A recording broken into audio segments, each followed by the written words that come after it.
as one, walk with thousands. Hey everybody, welcome back to another episode of Dad Buds and Beards. Today we are getting back to the roots a little bit, and we've got a fun one where it is just me and old Tyson in studio. I am old. You are, I mean, you're kind of getting... Dude, when I posted that, and you're just like, your beard was so dark. I'm like, I'm like, the old school video, talking about being crude. That video. But your beard was super dark. But, oh yeah. 5 years. We don't have any guests in studio today. And On purpose. On purpose. We feel like we haven't done just a Logan and Tyson episode in a while. We've had the 100th episode come out. That one's kind of a special one. But we're going to get back into doing a few more of just me and you. Once a month. That's what we decided, Yeah, we're going right? to plan on once a month, just a Logan and Tyson episode. We are super blessed that we have a lot of amazing people that have been on the show and a bunch that we've already recorded with, and they're releasing periodically. And we have a lot of people kind of on the list and lined up. And but we don't want to get so far ahead that we kind of forget the roots. I mean, dude, we're by the time this comes out, we're a couple over 100 episodes in. I was like, we're a couple hundred. When is this coming out? Like, where have I been? This is coming out in 2 years. But before we get going, as always, I want to highlight our primary sponsor, Mountain Ops. You guys have seen me and Tyson go from the big guys that never got off the couch to guys that are trying to improve. Are you peck dancing right now? Huh? Yeah, nice. Hey, actually, that shirt is great for peck dances. I can see it. The lighting, everything. So if you want to learn how to peck dance. No, but you guys have seen us improve our mental health through improving our physical health, and one of the biggest supporters of that is Mountain Ops. We've become good friends with Trevor over the last year since we've known him. Yeah. And it's been a fun journey. But as always, check out Mountain Ops. Everything you need for the supplements for your health journey, you get them from Mountain Ops. Use code DADBODS. You'll get 20% off. And everything you buy online goes towards helping families in need. So I just had Ignite before I got here. Guess what flavor? Lime Ricky. Rocky Mountain Ricky. Rocky Mountain Ricky. I am all out of Yeti. I actually went and bought some. I ran out of... You start crying. Yeah, I ran out of... what was the one that... Huckleberry. Oh, Huckleberry Lemonade. That's not a good accent. That was so good. You want to be my Huckleberry? I'll be your Huckleberry. Anyways, Tyson's driving today. This is what I used to do. I know. We used to, back in the day when our hair was curly. You don't get that joke. Actually, with we're growing our mullets out again. My hair wasn't on purpose, but I haven't. You're like, I'm just depressed. And I can't afford a haircut. You're like, I got all these barber chairs, but no barbers. But no, it's a dumb inside joke. But yeah, back when you'd come up with a topic and then you'd like fire it on me and we'd riff back and forth. Sometimes you'd be like, hey, did you read the material I sent you? And I'd be like, nope. So true. And I went new school because I really wanted to print it out. You're like, today we're talking about menopause. I think I said it wrong. Yeah. There's no T. It's a meno. Yeah. Anyways. But I decided to try it on my phone. Oh, because I love printing things and highlighting. I'm like turning to talk to Callie, forgetting that we're still recording. I'm like, oh, so back when Tyson used to print everything. I guess I can talk to Callie. This is our show. We do whatever the heck we want. Tyson used to print out papers and like staple them and be like, so point number one, like flipping papers everywhere. I guess you had to be there. It wasn't that cool of a story. No, it was all you. I thought it was great. But you're like, I'm using technology. But I liked highlighting and writing the question next to it, and then not have to flip back and forth and all that kind of stuff. It means more to me when I get a print and just use it. And then you would like give me the papers so I could put it in my bag and take it home and reference it for all the links, stuff like that. And then I'd find them shoved in the bottom of my bag like 2 months later. What is this? Yeah, I'm like, what is this crap? All right, so today I have noticed in my life these past 5 years, from starting Copper Johns to starting Dad Bods, to starting our mental health, starting with everything, I am not necessarily losing friends, but we're growing apart. And these friends still mean a lot to me, but I just don't have. I got a hair in my eye. You literally just went cross-eyed. I know I did. I'm like, okay, I'm listening to Tyson, but I'm like trying to find the hair with one eyeball. And so Logan is no longer. My God.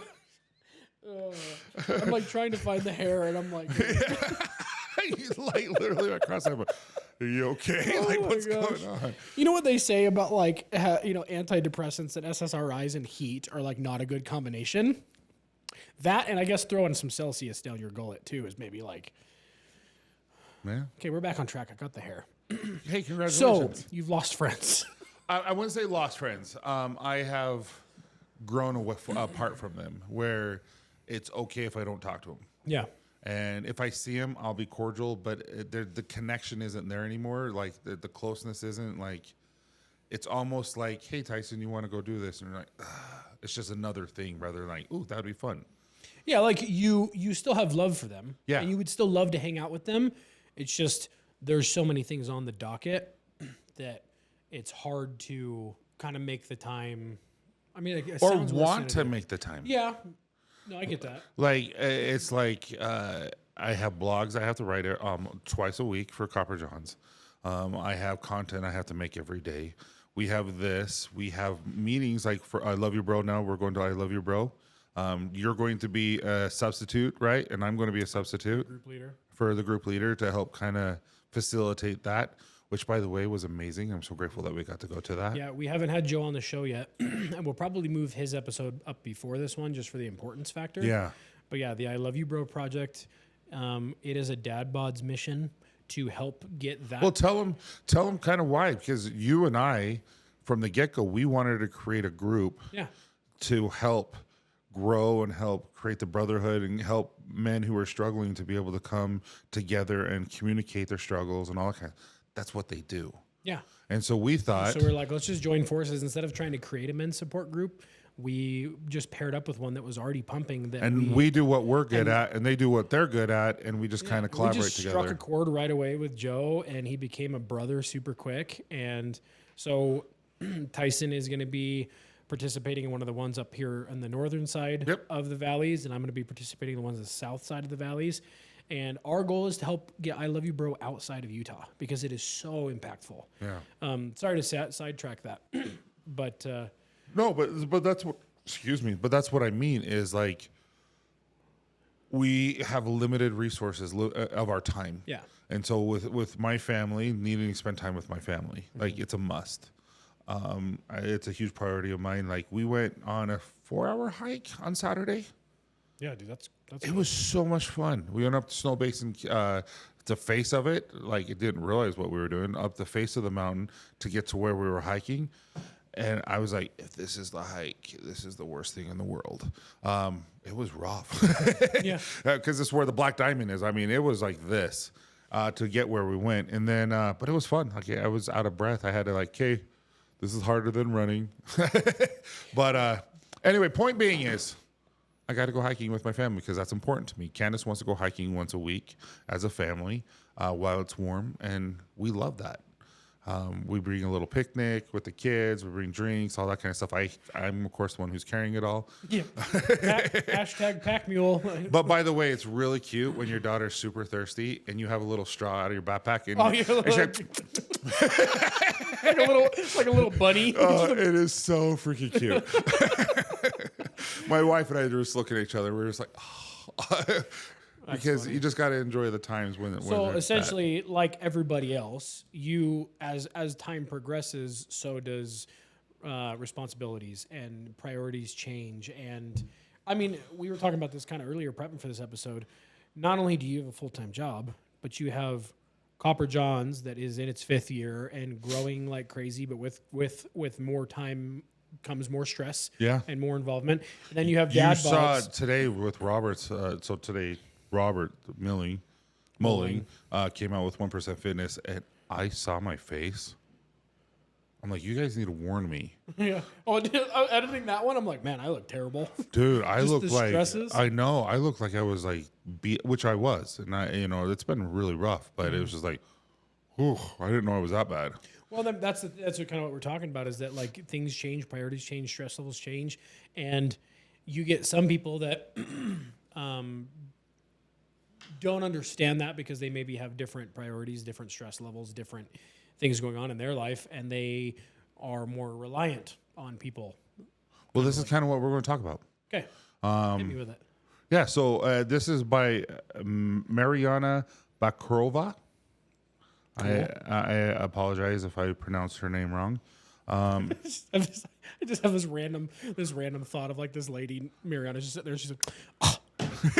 It's just like listening to our podcast randomly. But she's a professor, and so she obviously has her PhD. And this is on Psychology Today, and it's entitled "Losing Friends is Hard. That Doesn't Make It Wrong." Ooh. And so the whole premise of it is what happens when friends are no longer the close confidants they once were. And so I'm going to read. I'm horrible. I love reading, but I guess when I read out loud, You want me to read? no, because this is about me. Okay. No, but I do have questions afterwards. Yeah. I'm having visions of like a Hooked on Phonics commercial. Hooked on. No, what's the comedian? Hook it on. Hooked on a phone. Hook it on Phonics. Brian Regan is Yo, working for me. Okay, we are living in a loneliness epidemic confirmed by the Office of Surgeon General and the World Health Organization. Nearly 1 in 10 Americans say they have no close friends, with 1 in 4 older people experience social isolation, and between 5 and 15% of adolescents experiencing loneliness globally. I don't have a booger.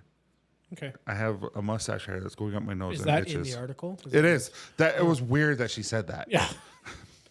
Well, Mariana. Mariana Blakovia.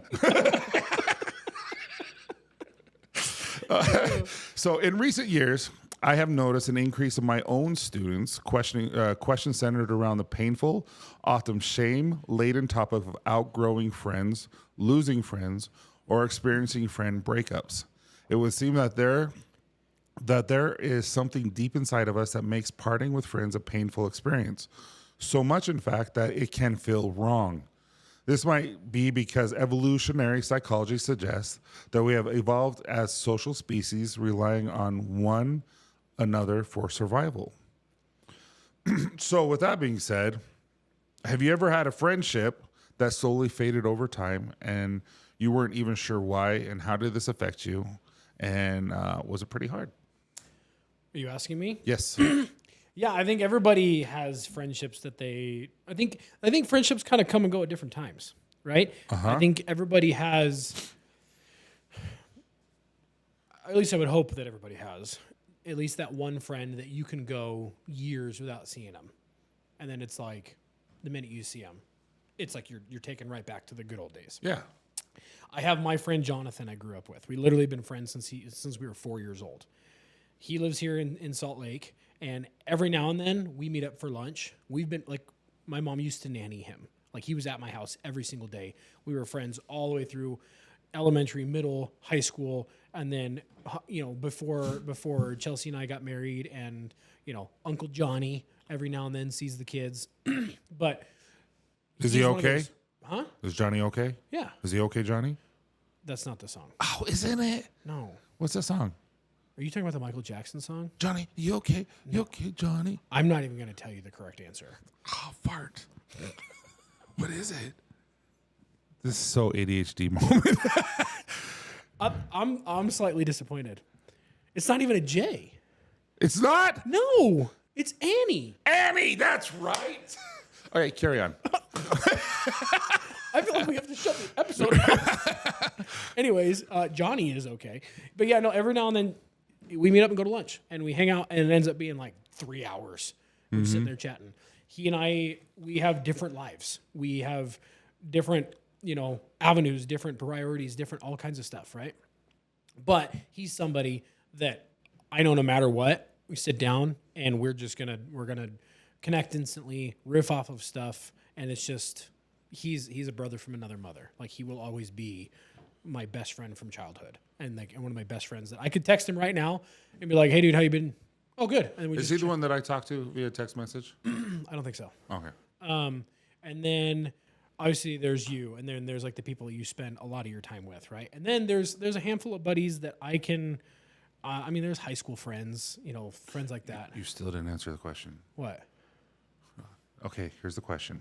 I was getting to it. Oh, okay. Okay, carry on. You want to ask the question again? No. If you know the question. Yeah, like how does it affect me? I'm not doing well today. Yeah. So the thing is I do have this one buddy that we got really close right before he and I both got married. Like right after, like right early 20s.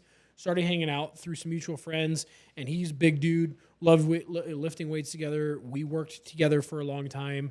I was a groomsman in his wedding. He was a groomsman in my wedding. Oh, wow. And you were really close. Yeah, we hung out all the time. And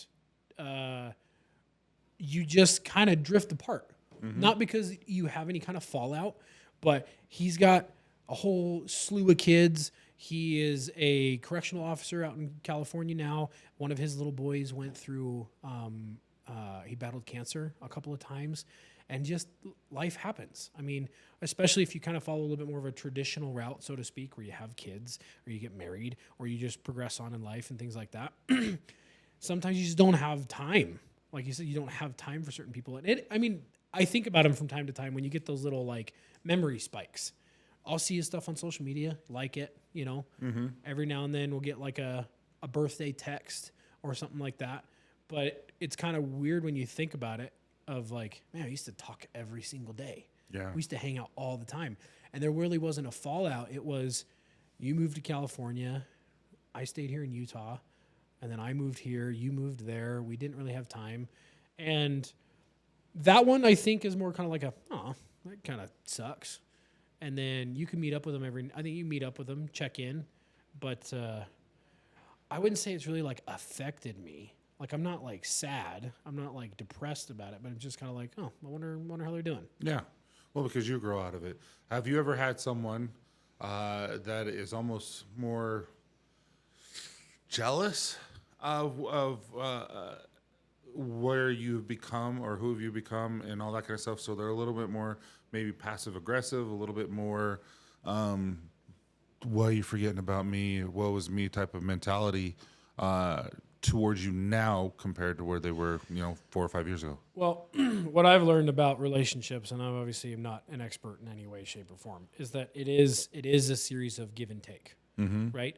And that everybody does have, and this is kind of a trigger word for some people, and even slightly me, given, recent history, bandwidth, right? The term bandwidth. And I think that you get this bandwidth for some people, right? And like you're at the end of the day, you're still a freaking human being that has kids, you have a wife, you have a job, you have ambitions, you have, things that drive you, things that break you, things that build you up. And as much as you may have every intent and every bit of empathy and every bit of love and every good intention of being there for somebody, there hits a point where like you have, if you might have to focus your time over here, and that means you might have to sacrifice time over here. Not that you're completely ditching somebody, but it's just that like, I'm here for you. I will be here for you if you need something or things like that, but it can't always be me reaching out to you to fill your cup all the time. If that's what you need, you got to communicate that to me like an adult. You know what I mean? You can't like, I don't have anybody I'm going to name specifically off the top of my head, but it's just like I've experienced it where people are kind of, they come at you and they think that you've changed or that you're different or like, yeah, I have changed. I am different because that's the whole point of life is to grow and to change. Sometimes change is for the better. Sometimes change is like, I've been through some stuff and it has changed me. I am a little bit more jaded. I am a little bit more hardened and my brain doesn't work the same way as it used to. I forget things and people fade in and out of your memory. I mean, that's why they say that's the whole premise of the freaking movie Coco from Disney. If, people in the afterlife, they disappear if they're not remembered. The whole song is Remember Me. So it's like, it's hard to like feel the pressure if someone expects you to be the one always giving to them. And in reality, it's like, there's probably something busted inside you. What if you're the one who's not giving them that they want? And they're just blaming you for it? Uh-huh. I mean, I think that's a them thing then. Well, just let's take for instance, like today really affected me, and I called you. We talked on the phone about this, where there's a person who basically called me out and said, "You're fake. Yeah. You don't really care about mental health. If you cared about mental health, you would call me."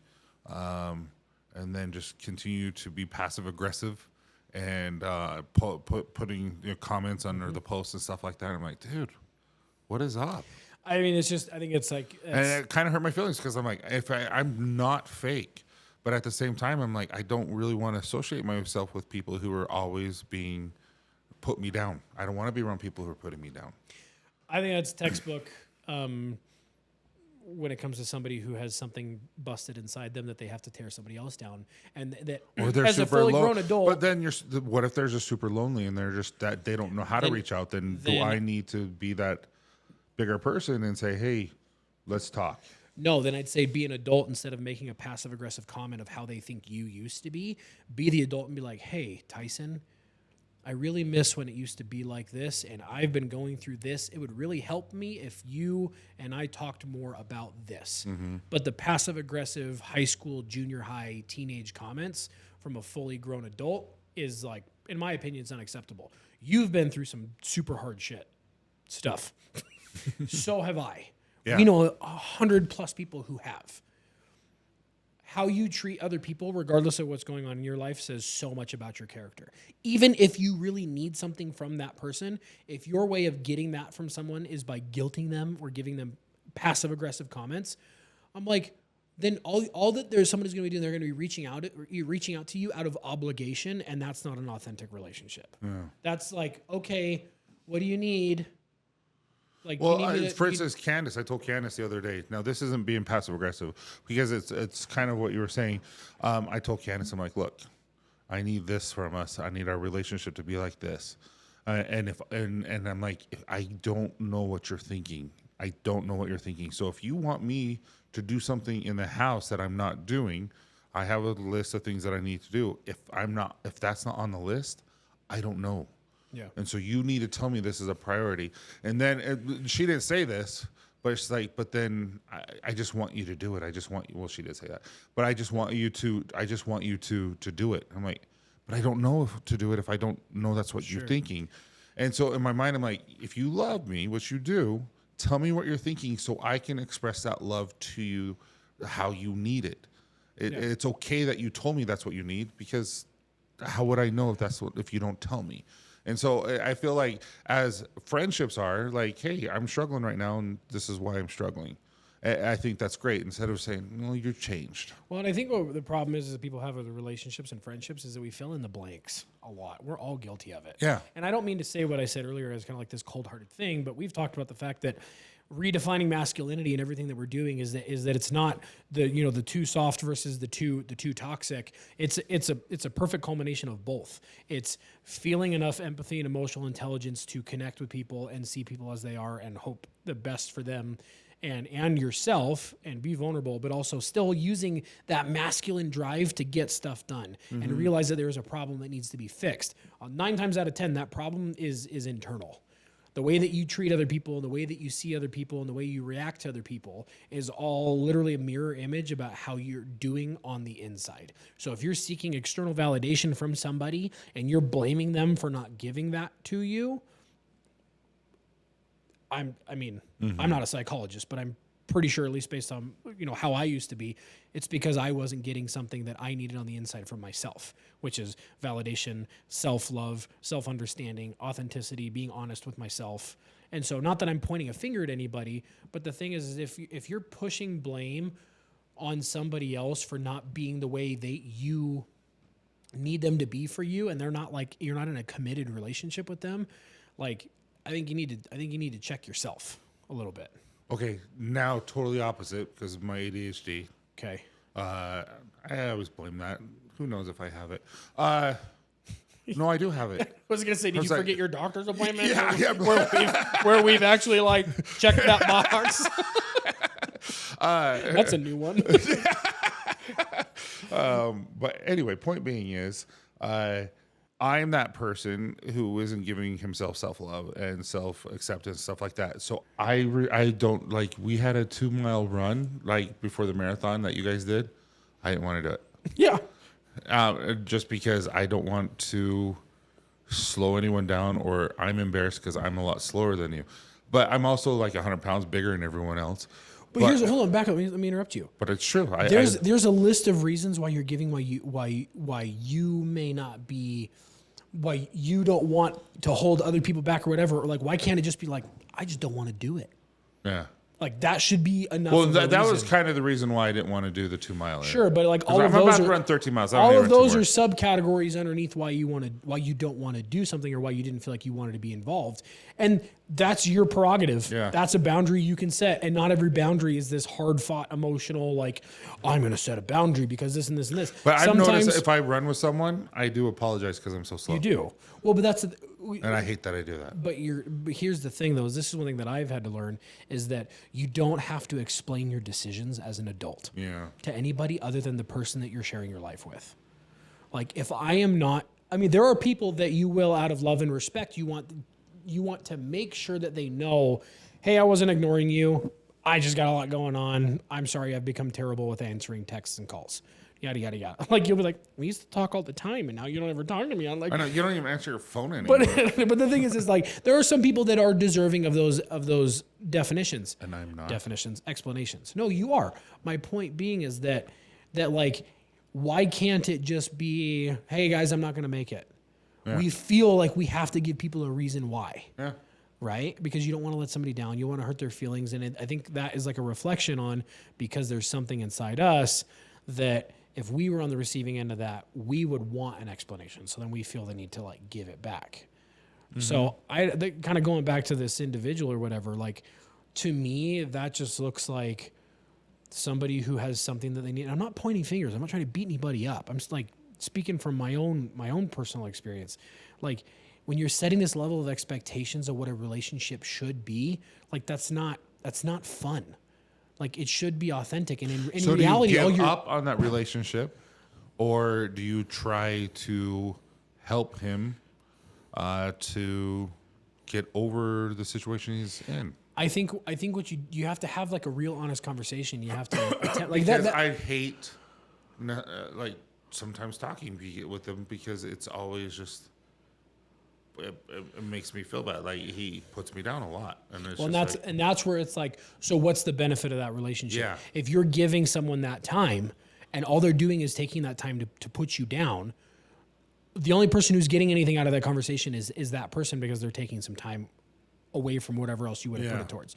So it's like, this is not some new concept that we're coming up with right now. Like, this is like a known concept about like cutting people out of your life. It's a hard thing to do, and it's not kind of like, we're going to cut everybody off and everything's going to be better. Like, no, sometimes it hurts because you don't want to hurt somebody's feelings, but at the same time, like, if all somebody is doing is just intentionally bringing you down, and what's going to be the quality of that relationship if the only reason you're spending time and engaging with that person is because you feel bad?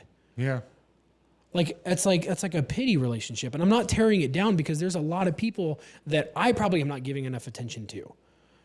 Right. But at the same time, and it's not trying to be like, oh, well, I've got all this and I'm important over here, and my time is more important than yours. That's not what it's saying. It's that, like, I have my own life. I have my own emotional issues. I have my own relationships. I have all these things that don't revolve around this relationship. And there is nothing wrong with saying, if this relationship doesn't serve me, because it should be symbiotic. It should serve one another. That's why friendships break up. That's why divorces happen. That's why there's fallouts. Can I tell you a pet peeve of mine? Yeah. Because I know how busy you and I are. And mind you, a lot of people are busy, but we're busy. Because I remember life before Copper Johns. Remember life before Copper Johns? I was not that busy. I thought I was busy, but I wasn't busy. When people say if they really cared, they would reach out. That's crap. Sometimes you just don't have the time to reach out, and you just sometimes I don't know. Maybe there's some point, but if they really cared, if you don't text them, and if they really do care, they'll text you. Well, yeah, I mean, reach out to you. I'm like, That's not how that's passive aggressive crap.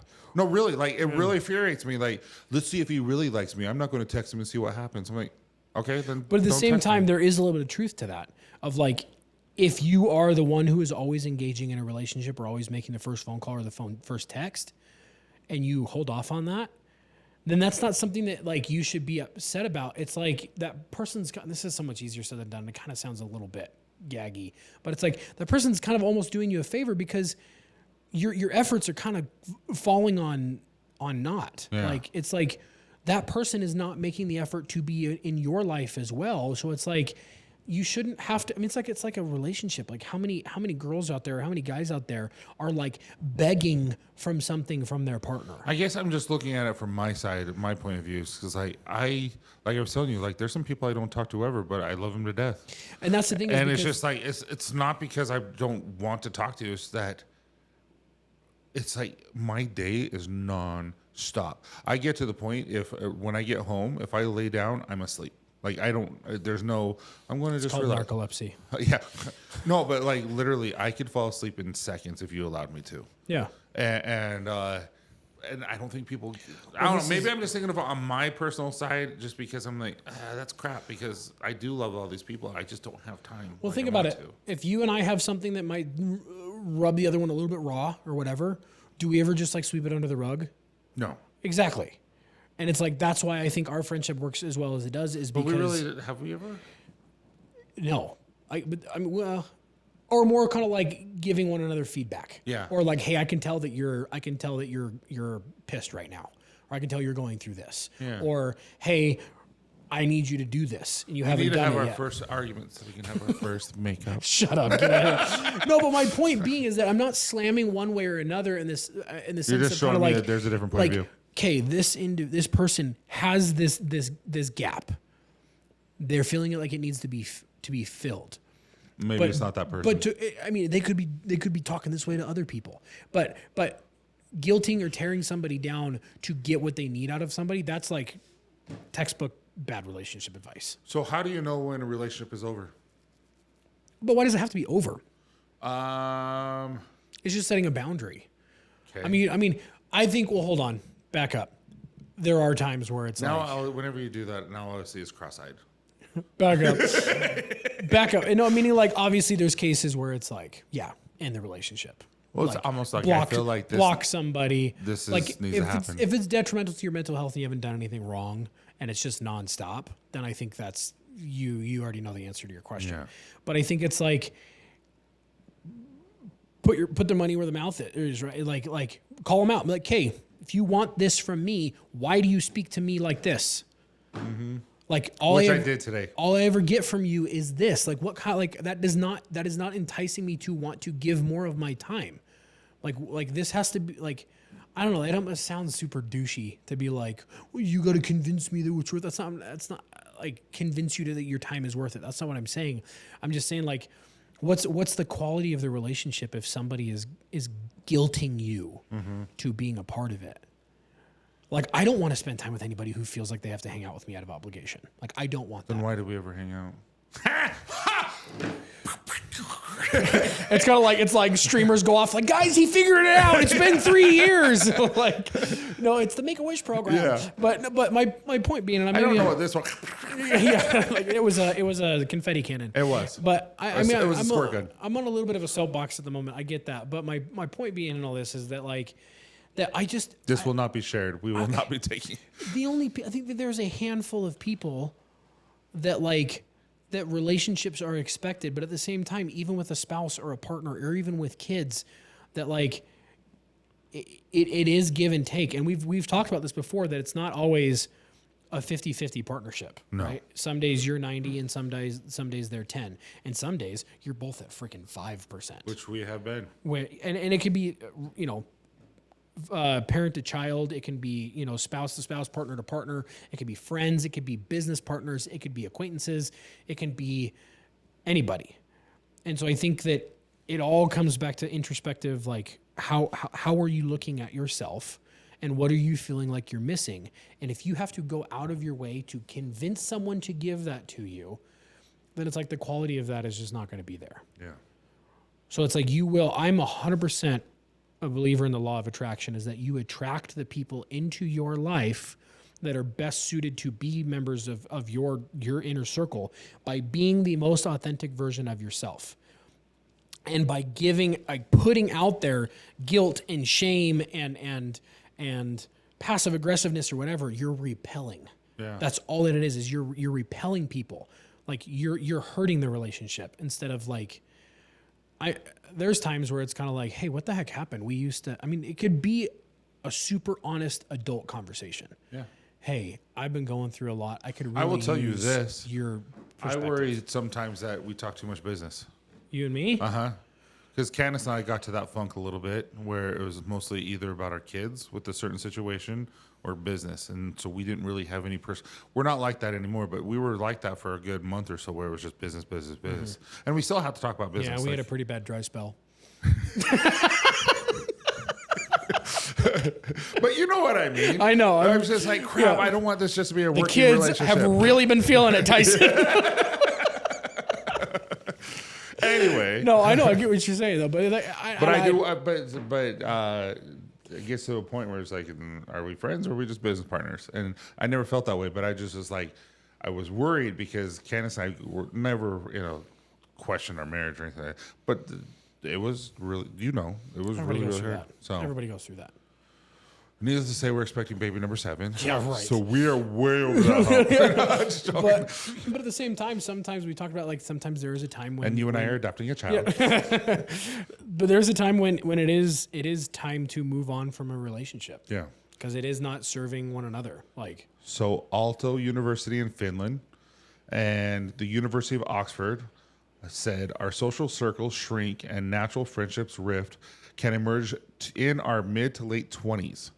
This life stage typically brings about substantial changes that may make our needs and values incompatible with friends. Some marry, have children, move away, and focus on stabilizing. Hooking it on fun. Stabilizing their careers and family life.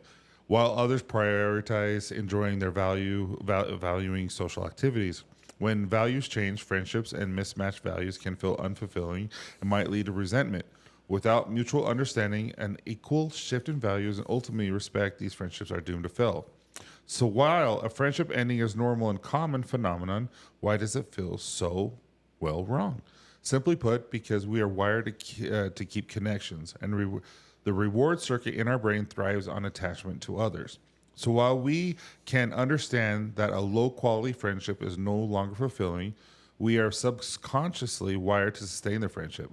Losing a friend is painful because it is meant to be. Our brain suffers in social isolation even when we're the ones doing the breaking up. In other words, while we may be better off, our brains may struggle to reconcile the loss. And oftentimes, breaking apart from friends means a mix of emotions, including sadness and happiness or relief. While losing friends can feel wrong, it's a natural part of life. As we grow and evolve, so do our relationships. Understanding why can help us navigate the painful and sometimes necessary process of letting go. this is the way my brain looks at it, and this is through cognitive behavioral therapy that I've done. I have relationships with people in a series of boxes. Not that I'm saying this is Logan's world and everybody else is living in it. For my own brain capacity, I have to have relationships with parameters. My relationship with Tyson exists in this box and this parameter, and it has pathways and hallways that connect it to this person's relationship. Tyson knows Chelsea. Here is my biggest box, my parameter, which is my wife. And within that box contains boxes that are our children's, relationships. Yeah. And it connects, I can't explain the way my brain works, but the same thing is that when your relationship exists within that box, the good, the bad, the ugly, the everything, then there really is no gotchas or no surprises. And sometimes that box expands and sometimes that box retracts. It's when people step outside that box is when the heightened emotions will come in because it's unexpected.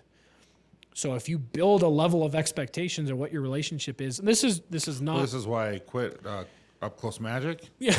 Because it was out of that box and you were having a hard time with it. But I'm saying for me, and this doesn't make sense for everybody, because like I said, it can almost kind of come off conceited of kind of like, you exist in this box in my brain. That could be a very toxic conversation at the same time. My point being is I'm saying for the way that my brain reacts to certain relationships, I have to have people in a box of expectation. I'm not saying I hold them to that. You need to write a book called Box of Expectation. There probably is one. I know. But I'm not saying I'm going to hold them to that as soon as they break my expectations. Now I get to garner rule over them. That's not what I mean. I'm saying of like, if it extends past that, then it's like tries to trigger something in my brain of like, okay, we got to think through this a little bit different on how we're going to respond. There's accountability. And I think that exists within every relationship. You got to be able to have the hard conversations. If you're not willing to have the hard conversations with those people, then you don't deserve a relationship with that person. And if passive aggressiveness is how you're going to get someone to like give you attention, Just say it in your German accent now. give someone attention, like a little get like a little That's Arnold, what I a little heard. Arnold in there. To me, that doesn't sound fun. That doesn't sound like I don't want the same dude like freaking. Because it becomes a chore. Yeah, it's Robert Michaelis. Literally, it was the second time we ever seen that dude in person in our entire relationship. Mm-hmm. We've known him for 2.5 years personally. Dude flies out here, runs a marathon with us, Yeah. hangs out, does a bunch of crap. Families get together. One of the easiest hangouts we've ever had with somebody we've met twice in our life. Yeah. Do we talk on the phone all the time? Yeah. Do we go times where I haven't talked to him in a long time? Sure. Then I get a text from him. Love you, buddy. You were on my wake up list today. Love you too, man. Da-da-da-da-da. We go back and forth for a day or so. Falls off. And then I text him the other day. Happy birthday, dude. Love you. You're a huge inspiration in my life. That to me is like, that's like. I should have done that. I just posted. Well, no, but I'm saying like, I respect you. Suck as a friend. I respect When's you your in your birthday? life. Mine? Yeah. You don't know my birthday? I'm just joking. Did I miss it? Do I have When to is say it? happy birthday? It's in the month. It's in the month. I know yours is in November. I want to say yours is December? Yeah. Yeah. What? I don't know. I can't remember. There's only 31 options. I'll say the 7th. Close. So what is it? Ish. Oh, you gotta keep guessing. Hot or no. cold? Warm. No, I just know that. No, I want to hear it. I don't know yours. Yeah, I was like, shut up. Yours is on November 9th. No, What? 6th. Oh, okay. I was a lot closer than you were to mine. You said I was close. Yeah, but you were still off by double. Oh, 17th. What is double of 7, Tyson? 14. Okay. I was thinking of double digits, like.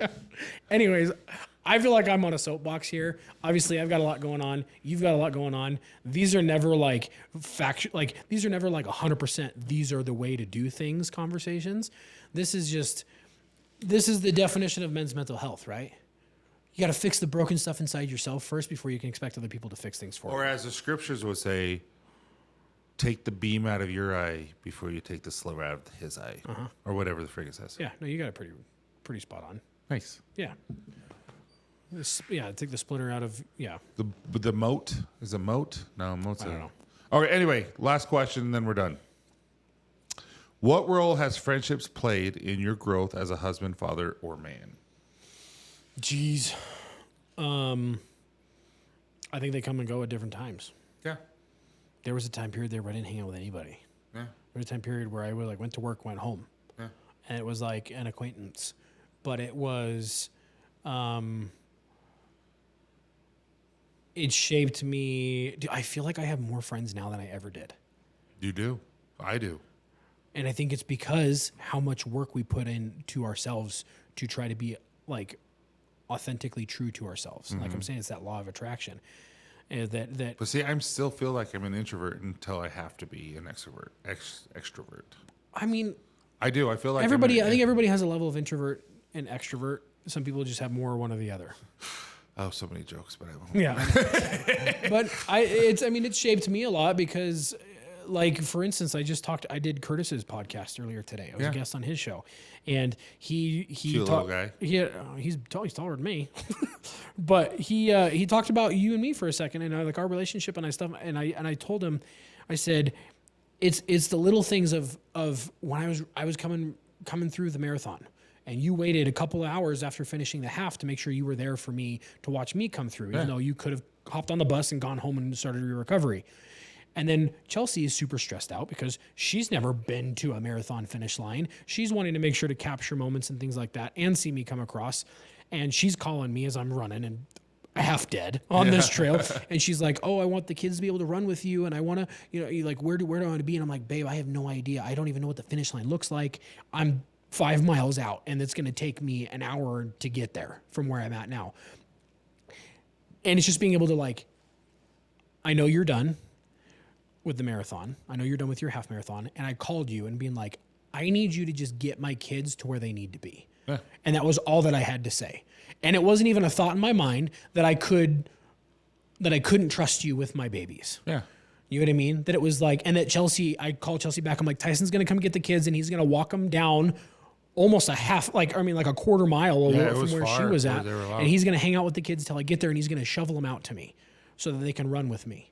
So that's the cool thing is that like, it's shaped me because it's trust. It's understanding. It's that, it's the 2 o'clock in the morning friendship. And I would hope that everybody finds that at some point in their life, that if something happens, you're tripping out the front door, putting your shoes on at 2 o'clock in the morning and vice versa. So I think as you mature and as you grow and as you find that authenticity, you find your people. Yeah. And you shouldn't, and this goes both ways. You should not have to force a relationship because it's like a fart. If you got to force it, it's probably crap. Right? Like depends. You can put those on too, and then you won't have a mess. I will say this. Having you as a friend, because we're almost done here, but having you as a friend and working on it, like I think working with you has helped me work on myself, and it has allowed me to be more vulnerable with Candace, and it has helped our relationship. It has. And what's funny is Candace, I laugh more than we ever have, and it's so much fun. Like she'll call me and she'll say some inappropriate jokes and that throws me. I'm like, it throws me. Oh, and I was like, and she did something and I'm like, I didn't even think of that. Like, who are you? Yeah. But it just made me so happy. I'm like, oh, we've tainted Candace. Yeah. That's so funny. But there will be times where I'll be like, Chelsea, Tyson would never talk to me like that. And then I'm like, Tyson, can I sleep on your couch? No, but I think this friendship specifically has really helped my marriage because I've been able to open up more, and there's something where if I can communicate a certain way with you that I normally wouldn't with Candace, where I can get things off, I can talk things through with you before I have to talk to her. If that sounds right. Like I can give you all my emotion and stress and all this, and then when I get home, I'm like, oh yeah, we're good. Because I am good at that point. Like, everything's going to be okay. Yeah, it's just like a sounding board. Yeah. As opposed to being an echo chamber, which is every other guy. Yeah. Is that, yeah, you being able to talk things through. So I feel like we could probably riff on this forever. But then you could do that to me, and you have done that. So. Yeah. Well, it was a good topic. I'm glad we talked about this because, and it was never in any way, shape, or form meant to point fingers at anybody. At all. And I hope that if that individual does hear it, that they understand from the perspective. But, if you want a friend, be a friend. That's probably the best advice that I have. And remember who you are and what you stand for. And understand your own values and what you want, and freaking do some mirror work. I know we talk about it all the time. Go stare yourself in the mirror. Figure out who you are. Go watch our video if you haven't with mirror work. Oh yeah, that'll be out. I'll be out long about by now. This one. Yeah. But we love you guys, and we'll check in next week. Toodles.